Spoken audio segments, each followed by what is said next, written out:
All right, real money talk. It's about to get really real. I call you my original coach, Julia, because I was reflecting on it yesterday and I'm like, Julia got my ass in gear and like really thinking about things in a different way. Even what, 7, 8 years ago, when like before you even wrote this book, before any of it, like I think that's such a cool testament to like you've been walking in your purpose for so long now, and you did that for me, and I'm just so excited why I brought Julia on today. So if you guys haven't listened to Julia's original episode when she first came out with her book, I don't know, 6 months ago, go listen to that. But I brought Julia back on today because I am seeing this huge barrier for people around money, this barrier to enter into actually being able to dream and think bigger about our lives, that money is so often the scapegoat. It is the blame of like why we don't go after those things. And so Julia, I'm so excited you're back on. I'm excited. So you can see I'm kind of squirrely right now, but thank you for being here. Oh my gosh, I'll be squirrely with you. And I love that we're talking about this because my husband and I always joke that the last two things that people want to talk about are always money and sex. And it's so funny because they're like the things that we should be talking about, especially when you're thinking about marriage, and like the number two things that creates separation and divorce, even in just the marriage conversation, is around money and sex. And so we're not talking about sex, but we can talk about money, and that makes it squirrely too. So let's talk about money. Let's talk about money.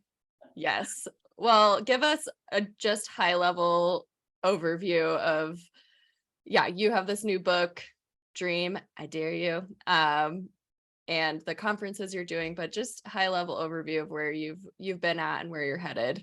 Yeah, well, I think it's important, I'm going to kind of wrap, my story just in and around the money conversation too, just because I think that's where we're headed today. And I would have said that my lack of understanding of money would have been, the cop out for why I shouldn't be where I'm at, right? I think that then there's a season in my life that we did so well financially in our early years. I mean, we got into business. We did very well early on the first couple of years. I mean, we bought and sold millions of dollars worth of real estate.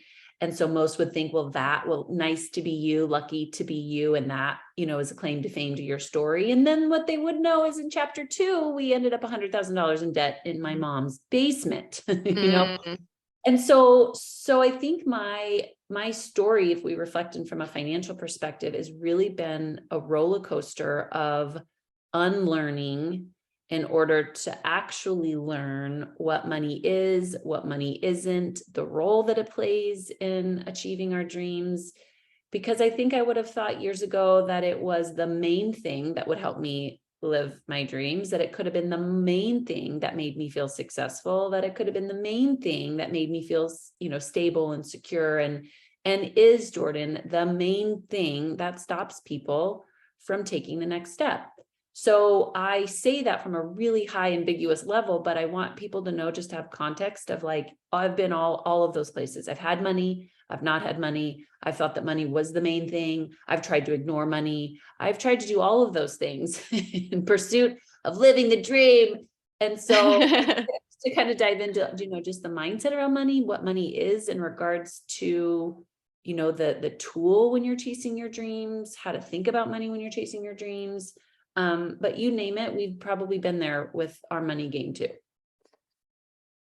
Yeah, it is a roller coaster. And I think one of the biggest misconceptions that I've had to unlearn is that I would just get on this like path and that it would be kind of like this upward linear journey towards success as I build my dreams. And that could not have been farther from the truth. Like, it has been high highs and low lows and anywhere in between for me as well. And what would you say, now working with people on this dreaming concept, what's like the biggest misconceptions people have about dreaming and money? So good. So I'm going to give you the biggest misconceptions kind of around dreaming, and then money, and then a little bit of how they might play together.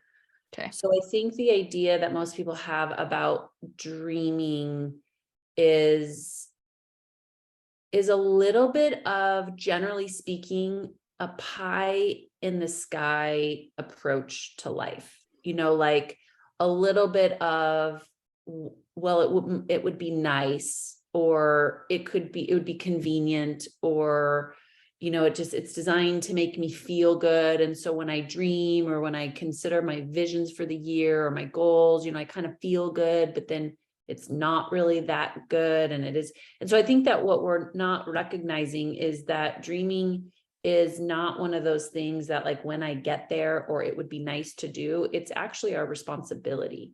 Because in my perspective, right, a lot of us will say, well, but life gets in the way of me living my dreams. Well, I always say to that, well, if life is getting in the way of you living your dreams, then what is the point of life? Yeah.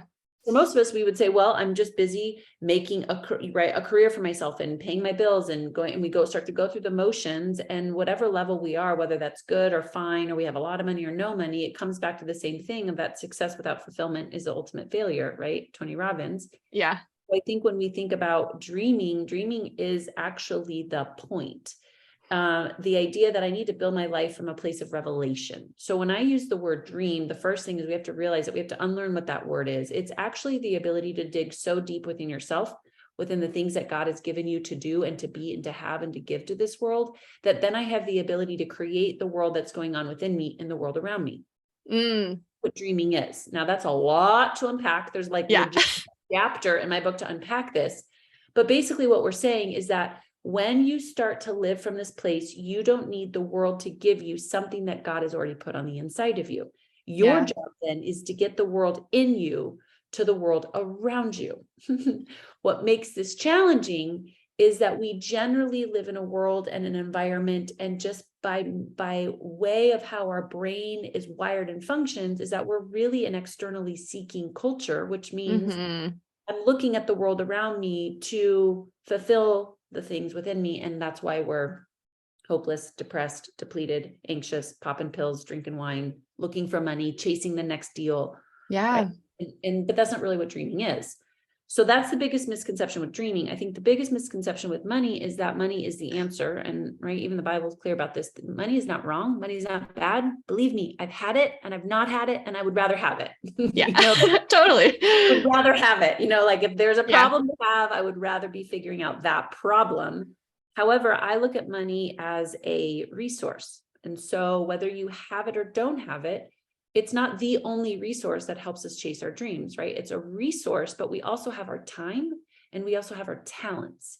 So generally with people, what I'll say is, what is in your hand? What has God given you? You might not have money, fair, been there, but I do have time and I do have talent. And so when I lean into my leveraging my time, or putting my time to learn a new skill set, or asking for help, or if I have a talent, writing a book, singing a song, right? I'm a conductor and like whatever it might be in business, like I can actually like do a lot of things and do them well. Great. Like you have talents that in theory, if I use my resources the right way, then I'll reap the return that I'm looking for. Yeah. I just got you said money is a resource. It's not the source. It's a resource. It's not the source. And I think that's the backwards thing that you kind of just summed up, is we seek it as the source sometimes, but there are other things. I see so much, like for a long time, I like neglected the fact that I had time and I didn't want to see my talents. I didn't want to, like, it was hard to even like say that I had talents. Yeah, but we all have them. We all have them. And you're right. That's a really vulnerable conversation. So the interesting thing about each one of those buckets is, again, going back to kind of this mindset. What's interesting first about our talents means I have to be able to have a vulnerable conversation around myself, to look at where I'm strong and where I'm weak. And both are hard. Both are really challenging, right? But that is so important. Then when I start to look at my time, I have to realize that it's not a scarcity play, right? We all have the same amount of hours. And so in theory, it's really choosing about what do I want most over what do I want now. Because what I want now generally with my time is instant gratification. I want to pop another pill. I want to feel something immediately. I want the result yesterday. And so we have to realize that, again, it's an asset. Our time is an asset, which means sometimes I'm going to plant the seed, but the day I plant the seed and the day I harvest the seed are generally 2 different days, right? That's hard. Here's what's interesting about money, and you probably know this better than I do, but this, we're going to talk a little bit about sex here. Money and sex are learned behaviors. So unlike animals, right? Animals have an instinct for sex. People actually learn how to have sex and how to deal with money. Meaning, as I grow up, I'm not having sex when I'm 5, 7, 10. I get that. But if my family's not talking about it and shaming it, sex or money, guess what I do as an adult? I don't talk about it and I shame it. If my family is way open about sex, right? I grew up being generally why? Because I learned, I'm interacting with the world around me, learning how to think about money, learning how to think about sex, learning how to think about the things that now here we are in our 30s and 40s going, it might not serve me anymore. You know, like my money life isn't that great or my sex life isn't that great. And we don't stop long enough to go, maybe what I learned isn't serving me. But then to open up that conversation with your spouse or yourself or anyone, you're like, can we talk about, you know what I'm saying? Like, yeah, it's hard. It is really, really hard. And we just want to look at, I just finished a 21-day challenge with my membership group. And it was interesting seeing how much people want to look at the numbers, but they don't want to look at what's under the numbers. We don't want to look at the emotion and the thoughts and the beliefs and the patterns and the behaviors and the things that lead to why you have the number in the first place or why you have the sex life in the first place. It's 100%. like, it's just this entry point, right? Like we get to see through, like beyond it. And that's why I get super excited about the money conversation, is because like the numbers just like this mirror, but we have to look into it beyond it, all of what you're talking about, like how and unlearning is painful. Like we have to like shed those identities and the things that we've like actually kind of probably gotten benefit from. Well, 100%. And right, this is why I wore my t-shirt today. It says hard over comfort. And on the back, my shirt says pick your hard, right? And I talk about this in my book because at some level, it's all hard, right? Yeah. Being married is hard. Being single is hard. Having 1 kid is hard. Turns out having 5 is hard. Having no money is hard. Having a lot of money is hard. Like at some level, we really have to sit back and go, it's all going to be hard. So I probably need to pick the hard that serves me. I need to pick right kind of hard that's going to get me where I want to be, not as just going to provide me some instant gratification or consistency or stability. I need to actually pick the right kind of hard. And that is going to take me out of my comfort zone. But greatest showman, right? That comfort is the enemy to progress. So at some level, it doesn't mean that times of comfort aren't okay, that we shouldn't probably adjust where we're seeking comfort from. Like, I think all of us need a level, but make sure we're asking the right resources for that level of comfort, not the world around us, that it's not designed to give us that. You know what I mean? No. Yeah. And we kind of expect it back. Well, and I think there's a big, big difference between like true comfort, which, you know, from the right source is really helpful and needed on our, you know, path to, you know, pursuing what's with the inside of us. But complacency is very different, and like settling very different than and I think what you're speaking to is right when you even think about like the psychology, Maslow's hierarchy of safety, security, stability, right? What happens is we're all generally so focused on our safety, security, stability needs, because a lot of us, we didn't grow up maybe in the most financially fit homes or emotionally fit or spiritually fit, and that doesn't make our parents wrong. It just is what it is, right? So what tends to happen is I'm so focused on that I actually don't graduate, right? And the idea of Maslow's hierarchy is that I continue to pursue love and belonging, that I continue to pursue success, and that I actually would look up, and he calls it actualization. What I would call it is revelation, dreaming, heaven on earth.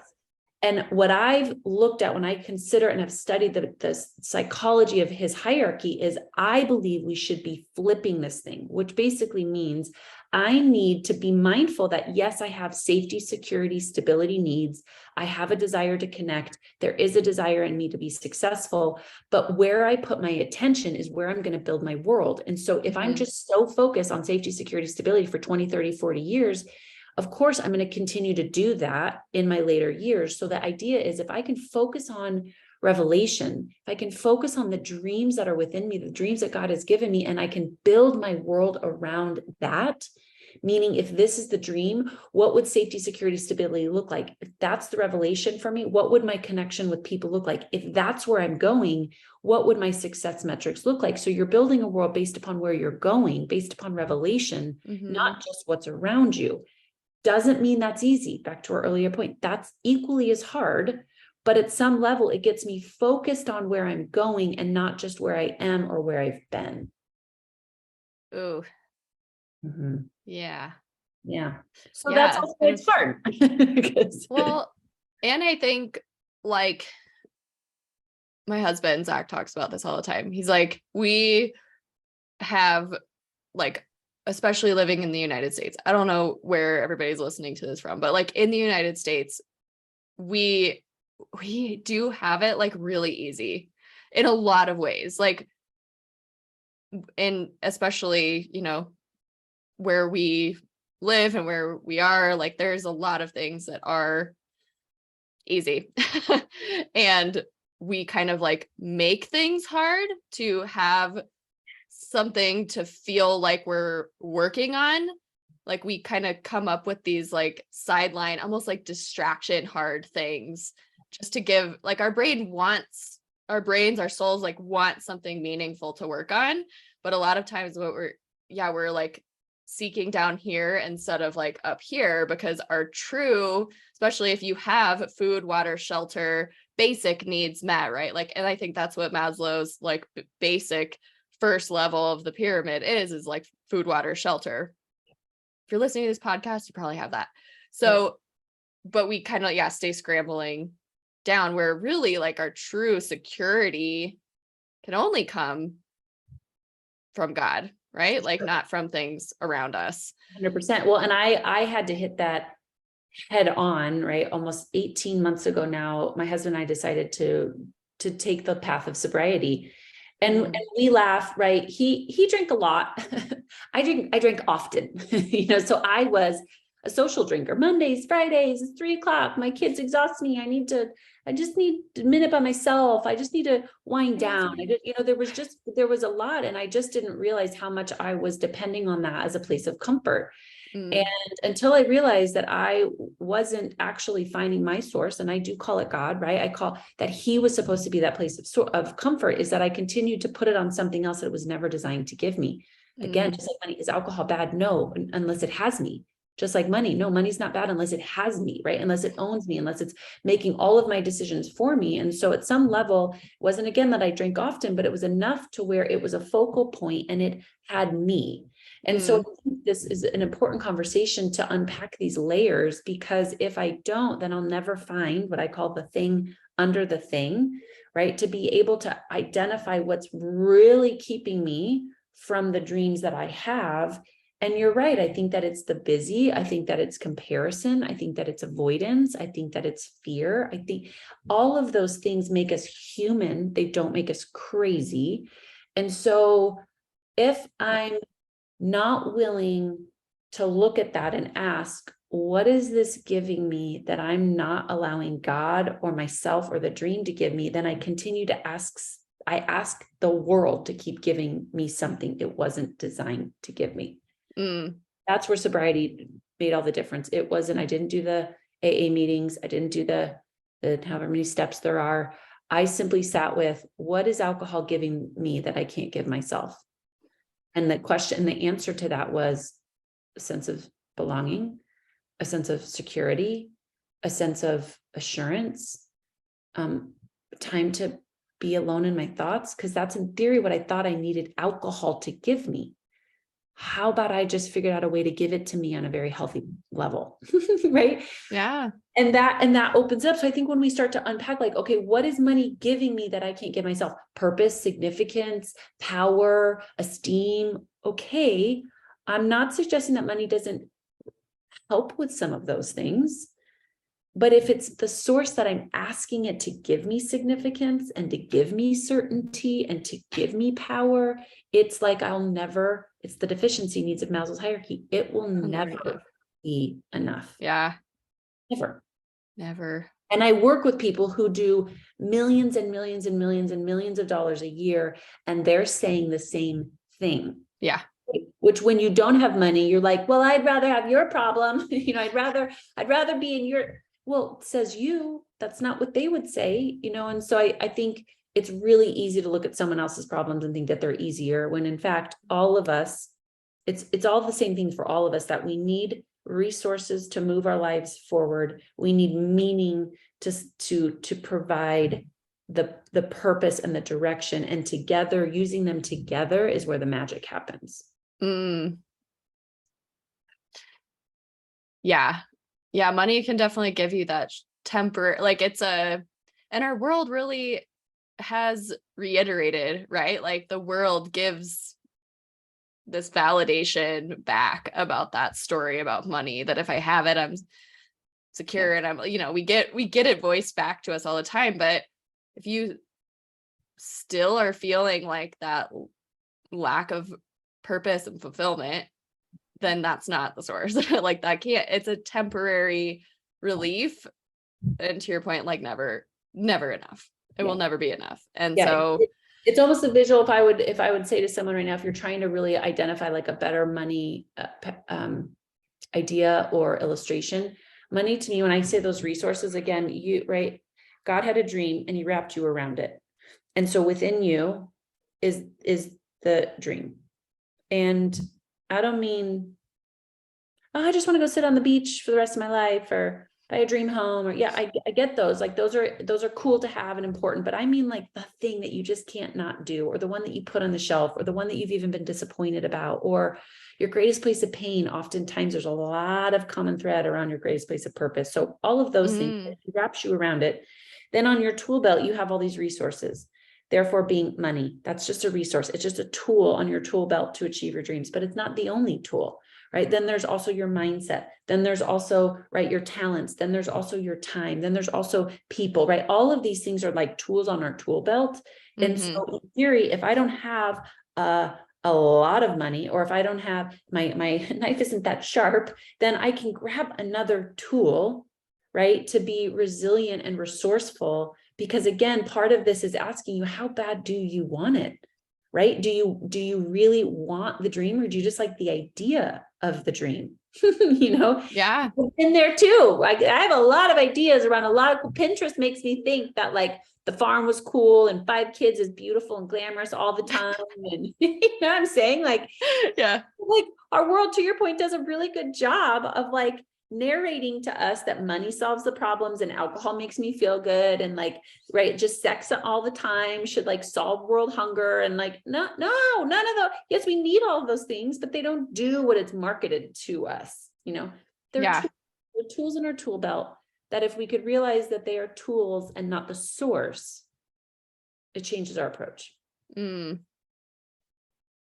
Yeah, what's been the hardest, like I was thinking about it this morning. I was like, damn, like Julia, you are like the actual representation of the work that you've done. I think that's what's like so cool. You are walking in exactly what you're teaching, and you're really like, it's this kind of going against the grain of like what the world's telling us. And so what's been the hardest and the best part of walking that out?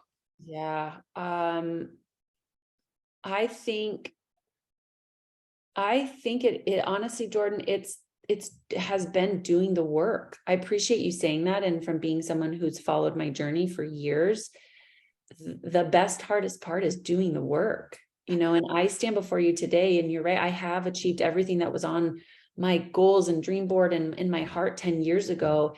And I didn't write this book because it was glamorous and everyone should be doing it. I wrote it because it's really freaking hard. And it's the best hard you could ever choose. And so I think, I always say that there's two hardest days. It's the day that you start and it's the day that you want to quit. And I have had all of those days, right? And I think the hardest part is the day that you want to quit, and the day that you're waffling with, do I believe? And is this, and those moments are the ones that are actually designed to make us. They're not designed to break us. It's those moments where we, quote unquote, get back in the gym and we do a few more push-ups around our beliefs and what matters most and why we're doing this. And in the moment, still to this day, I don't like push-ups, don't like them, still don't like them, and it doesn't feel good. And no part about it is glamorous. And then you do enough push-ups one day and you stand up and you're like, wow, like that was the best part. And people are like, oh, it must be nice to have such good arms. You're like, no, bro, let me tell you about all my push-ups, let me tell you about blood, sweat, and tears. So I think the worst part has been doing the work. Yeah. Sucks. A lot of days. And it's freeing and it sucks and it's freeing. And yeah, I mean, you could look at my text message string with any of my closest friends or my husband or my journal. There's days freaking on fire. This is fire. It's amazing. And then there's days you're like, sucks. This. What am I doing? Yeah. But I have trained myself to use those days as an opportunity to go, what do I believe here? Do not let anything rob the seed of belief. Simply say, what do I believe? Because if I can actually hunker in and do a few push-ups around the right belief system here, I will gain strength. And the point of my dreams is to be stronger, not to just get there, but to stay there. And so I use them as my weight training days. I tack on weight mentally. I put on more weight spiritually. I get in my quiet place. I don't go to the world around me. I don't get on Pinterest. I don't ask my friends who aren't pursuing their dreams. I don't ask people who know more about my past and my future. I don't do any of that. I go straight back to the dream, the voice, the thing that God's given me. And I go, what do I believe? Make decisions based upon where I'm going, not where I am. What is the actual truth here? Not just a truth. What is the truth? Right. And I get down and I give me 20. Give me 20. And I take a nap. And then sometimes I put myself to bed. Like legitimately, I put myself to bed and I go, tomorrow, like, have a good cry. Have a good cry. I put myself to bed. I don't make decisions when I'm hungry, angry, lonely, tired.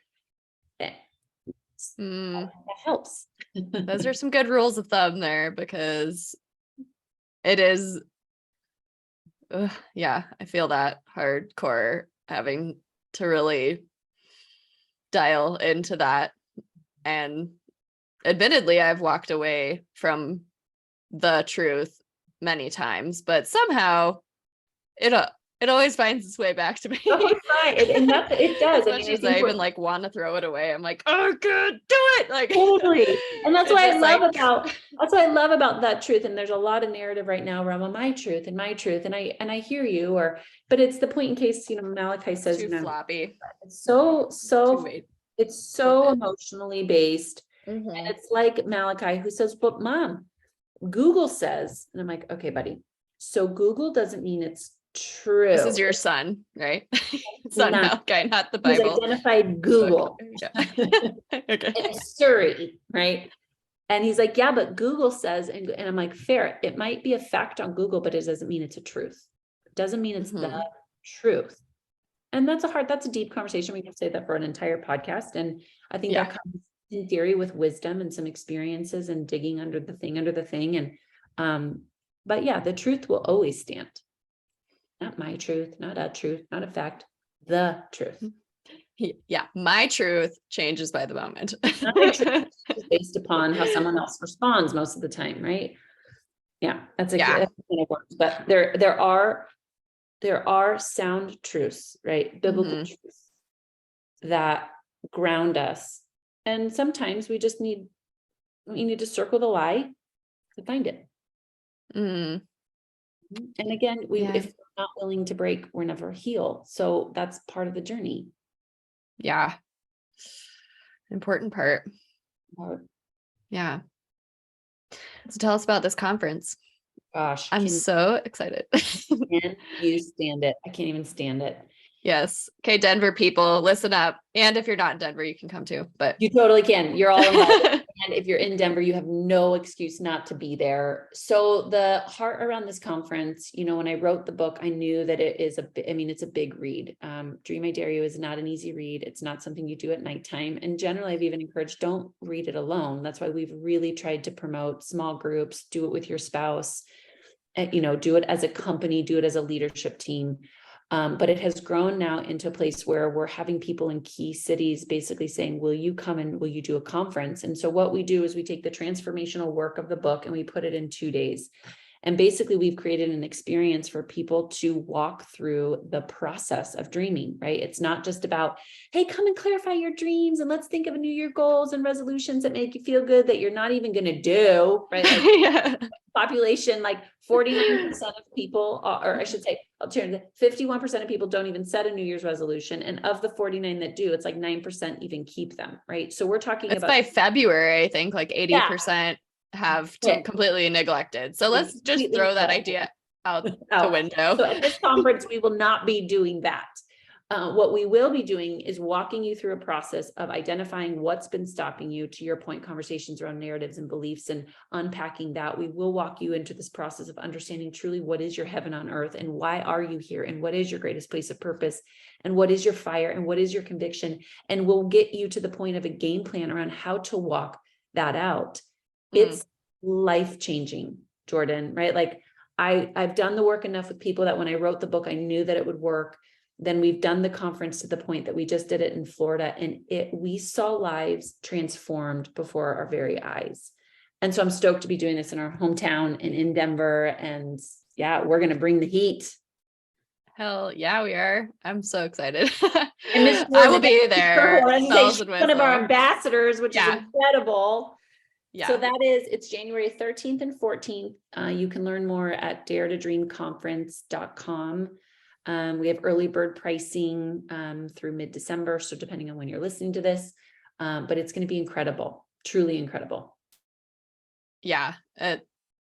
From the bits I saw of the Florida one, it looked fire, like so awesome. And yeah, what an awesome way to kick off the year. Yeah. Not in resolution dream board land. Cause I'm like about to do a podcast on vision boards too. Cause I'm like, it's nice, but it's again, like super impractical typically. And this like such pie in the sky. And a lot of times like it's got stupid shit on it that's not going to actually you don't even care bring about you anything. Like, oh, here's my dream car and my dream house and my dream, like, let's be done with that. It's just feeding that never enough thing as opposed to like pulling down and going in. Yeah, the meaning and the significance. And I think, again, landing on this is that our dreams and our vision is not designed to make us feel good. It's designed to make us be good.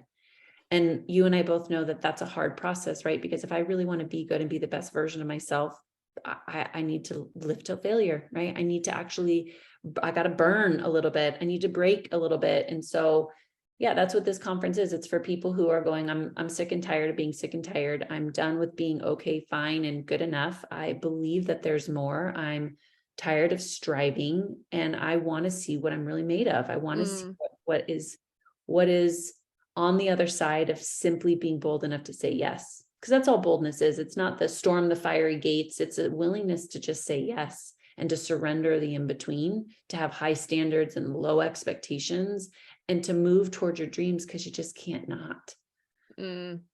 That's what we're going to do. That's what we're going to do. 13th and 14th. We're going to do all of that. All of that. Well, everybody that's listening, you got to be there. This is going to be one for the books. And Julia is definitely not somebody, and her message is not something you want to miss. So I'm going to link everything up in the show notes. Grab your tickets before December 20th is early bird, right? Yes. So grab your tickets for December 20th. And there's even like a partner, like a spouse or couples deal, right? Yep. There's so come with your peeps. Yeah, we got VIP if you want front and center and a VIP session with me. And yep, we've got lots of different ticket options. Yes. Well, hop on. It's going to be amazing. And grab Julia's book too. Before then, you don't have to wait till the conference. You can start digging into some of the content now. So I'll also link up your book in the show notes. Anything else or any final parting words of wisdom if you were going to leave us with one thing? Yeah, I think it would be, to our earlier quote around the 2 hardest days is the day you're going to start and the day that you want to quit. And I'm sure this finds someone today who feels the heaviness of the day that you're going to start. And there's someone today who you're feeling the heaviness of, I just want to quit. And here's what I would say. It's simple, stupid hard, but just start and then don't stop. Yeah. You can rest, but don't stop. Right. Don't stop. Keep going. Well, thanks so much for being on today, Julia. I am so grateful for you and just grateful for the gift that you are to this world and to me selfishly. But really grateful for you and so excited for January 13-14. Let's do it. Thanks, Jordan. We'll see you guys next week.